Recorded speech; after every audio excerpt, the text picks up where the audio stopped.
बच्चों के स्वास्थ्य को लेकर पेरेंट्स को हमेशा ही डर लगा रहता है, चाहे वो मानसिक स्वास्थ्य को लेकर हो या फिर शारीरिक स्वास्थ्य। पर जब मानसिक स्वास्थ्य की बात आती है तो पेरेंट्स भी कई बार नहीं जानते हैं कि उसको डिटेक्ट कैसे करें, या फिर जब हमें दिखे कुछ चेंजेस तो हम उसमें करें क्या। मैंने पिछले महीने एक वीडियो बनाया था जहाँ पे मैंने बच्चों पे डिप्रेशन जब आता है तो उसके सिम्टम्स क्या होते हैं उसके बारे में बात की थी। उस वीडियो को देख के एक लेडी ने मुझसे ये पूछा कि जब पेरेंट्स को कुछ ऐसे सिम्टम्स दिखने लगे तो उनको क्या करना चाहिए। नमस्ते, मेरा नाम है रिम्पा सरकार और आज के इस वीडियो में हम जानेंगे कि जब पेरेंट्स को कुछ सिम्टम्स दिखने लगे तो उनको क्या एक्शन लेना चाहिए उस वक्त।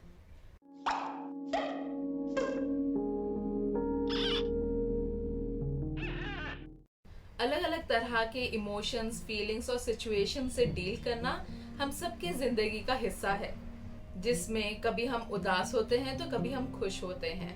और उदासी महसूस करना एक नेचुरल फीलिंग है, एक नेचुरल इमोशन है। पर अगर वो उदासी या लो फीलिंग जो होती है वो लंबे समय तक रहे, वो जाए ना, तो हो सकता है वो डिप्रेशन हो। और इसी डिप्रेशन की वजह से हो सकता है हमें जो चीजें करना पहले पसंद थी वो करना हम अवॉइड करने लगे, या लोगों से मिलना जुलना बंद कर दें। और कई बार खाने पीने और सोने में भी चेंजेस दिखने लगते हैं। मैंने पिछले वीडियो में बहुत सारे सिम्टम्स और फैक्टर्स के बारे में बात की थी, जिसका लिंक आप नीचे डिस्क्रिप्शन बॉक्स में देख सकते हैं। अगर आपको उसमें से कोई भी सिम्टम दिखाई देता है आपके बच्चे में तो आप क्या कर सकते हैं, चलिए उसके बारे में जानते हैं। तो सबसे पहला है, ये जानने की कोशिश कीजिए कि आपका बच्चा हार्मोनल चेंजेस की वजह से मूडी बिहेव कर रहा है या फिर डिप्रेशन की वजह से। मैंने कई सारे पेरेंट्स को देखा है कि वो बहुत ज्यादा डिनायल में रहते हैं। उनका कहना ये रहता है कि बच्चा डिप्रेशन में नहीं है, पर वो हार्मोनल चेंजेस की वजह से है। डिप्रेशन में उनके लक्षण कांस्टेंट रहेंगे, वो चेंज नहीं होते हैं। तो आप अगर ये अंतर जान लेंगे दोनों के बीच में क्या है तो आपको मदद मिलेगी पता करने में कि आपका बच्चा डिप्रेशन से गुजर रहा है या फिर मूड चेंजेस उसके हार्मोनल चेंजेस की वजह से है। दूसरा है, अगर आपको गट फीलिंग आ रही है कि कुछ गड़बड़ है तो उसको ट्रस्ट कर लीजिए। हम लोग कई बार सिम्टम्स को देख सकते हैं पर उसको इग्नोर कर देते हैं ये सोच के कि वो चला जाएगा और ये सिम्टम सिर्फ सिचुएशनल है ये सोचकर। पर कई सारे केसेस में ऐसा होता नहीं है और वो सिम्टम सीवियर हो जाते हैं।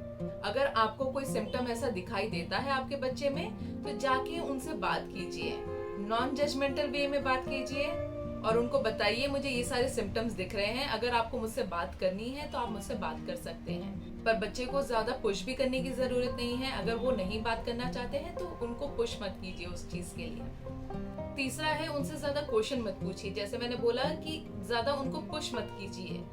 उनको किसी चीज का सजेशन भी देने की जरूरत नहीं है, सॉल्यूशन देने की जरूरत नहीं है, या फिर क्या गलत है क्या सही है वो बताने की जरूरत नहीं है।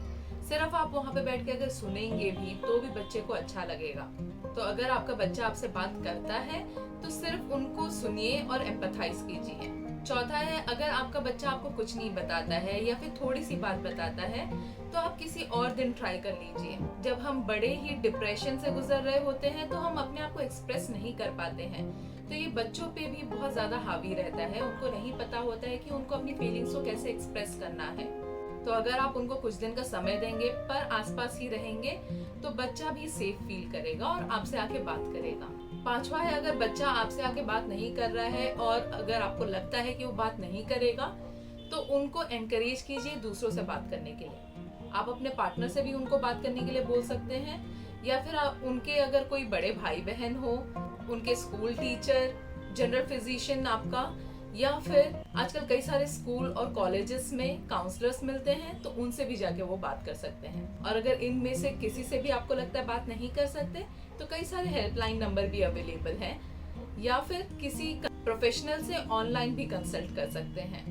डिप्रेशन में देखा जाता है कि जो डिप्रेशन से ग्रस्त होता है वो आइसोलेशन में रहना शुरू कर देते हैं, मतलब कि दूसरों से दूर जाना शुरू कर देते हैं। तो मम्मी पापा की एक और रिस्पॉन्सिबिलिटी है कि कोशिश कीजिए इस वक्त में हर तरह का सोशलाइजेशन करने का। बच्चे को दूसरों के घर पे लेके जाइए या उनके दोस्तों को घर पे इनवाइट कीजिए, आपके रिलेटिव्स को घर पे इनवाइट कीजिए, या फिर बाहर भी किसी तरह का गेट टुगेदर रख सकते हैं जहाँ पे बच्चा दूसरों से मिलता जुलता रहे। कोशिश कीजिए कि आप अपने बच्चे के साथ में रेगुलर बातें करते रहें, उनकी अपडेट भी लेते रहें और वीकेंड्स या हॉलीडेज में कुछ ना कुछ एक्टिविटी करें जहाँ पे बच्चा भी अच्छा फील करेगा।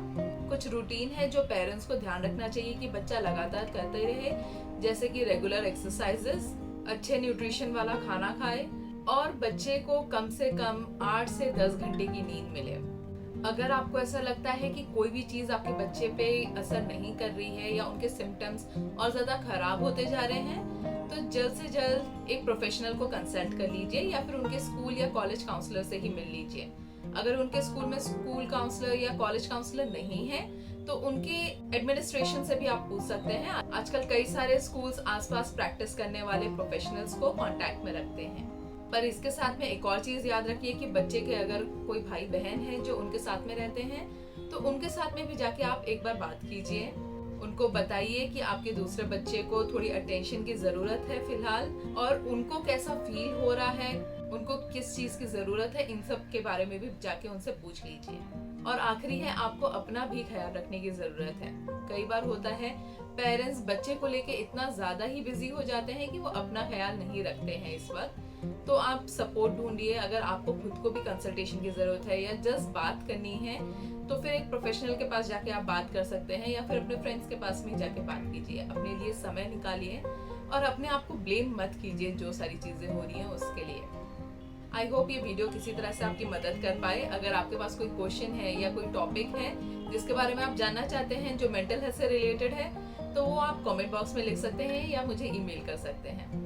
सब्सक्राइब करना मत भूलिए। मैं अगले हफ्ते फिर आऊंगी एक नई वीडियो के साथ में। तब तक के लिए wish you a healthy mind and a happy life. Bye bye.